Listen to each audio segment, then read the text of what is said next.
In a world that never stops asking, have you ever felt like you've given away every piece of yourself until there's nothing left? We often measure our worth by what we do for others. But what happens when we forget to show up for ourselves?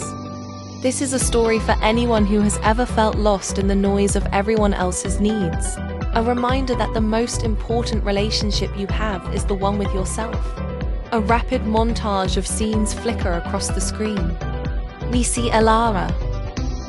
Her movements a blur of constant activity. She's at the office, expertly crafting coffees for a crowd of colleagues.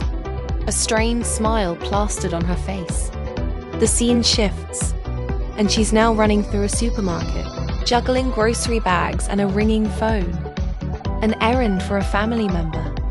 Later, she's in a cozy cafe, but her own coffee grows cold as she listens intently to a friend's tearful monologue, nodding with practiced empathy. With each act of service, a subtle layer of fatigue settles over her. Her light dims, her own colors fade, and she becomes almost transparent, an invisible force holding up everyone else's world. The montage slows, ending on a close-up of her face drained, hollow and utterly spent. The vibrant, demanding world melts away, leaving Elara in the stark silence of her own apartment. The evening light casts long shadows across the room as she sinks onto her sofa, the weight of the day pressing down on her. She catches her reflection in the darkened screen of the television. The person staring back is a stranger, a woman with tired eyes, slumped shoulders, and a ghost of a smile that doesn't reach her eyes. She doesn't recognize this weary, depleted version of herself. Drifting aimlessly through her space, her fingers graze a dusty box tucked away on a high shelf. Inside, she discovers an old, forgotten journal. Its pages are filled with the energetic scrawl of her younger self, a vibrant tapestry of hopes, dreams, and powerful affirmations. "You are worthy," one page declares. "Your passions are your light," reads another. The contrast between the hopeful girl in the journal and the exhausted woman in the mirror is a quiet, devastating blow. A single tear escapes and traces a path through the dust on the journal's cover.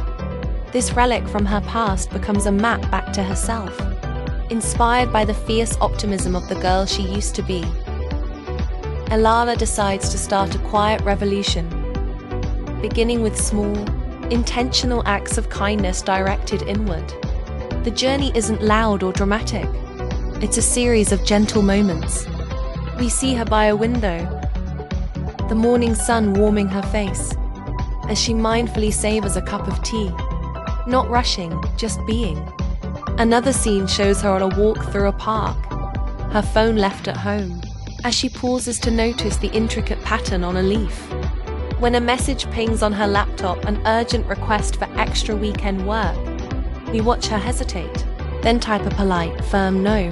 She closes the laptop, picks up a novel, and loses herself in its pages, a small, triumphant smile playing on her lips.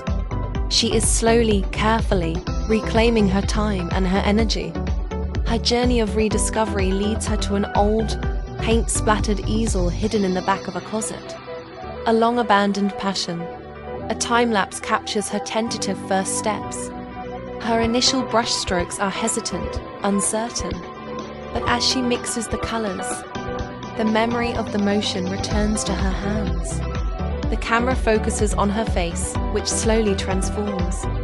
Concentration melts into absorption, which then blossoms into pure, unadulterated joy. She is not painting for an audience or for praise. She is creating for the sheer love of it. The canvas explodes with vibrant, expressive colors, a reflection of the inner world she is finally tending to. The act of creation becomes an act of reclamation, as she paints herself back into existence, stroke by vibrant stroke. The final shot brings us back to the mirror. Elara stands before her reflection once more, but this time, there is no stranger staring back. Her eyes are clear and bright. Her posture is relaxed yet confident, and a genuine, warm smile lights up her entire face. She sees not a depleted ghost, but a whole person, radiant with a quiet strength born of self-acceptance.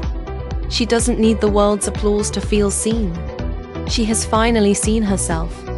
Her journey reminds us that self-care isn't selfish, it's the essential act of remembering who you are and daring to let that person shine.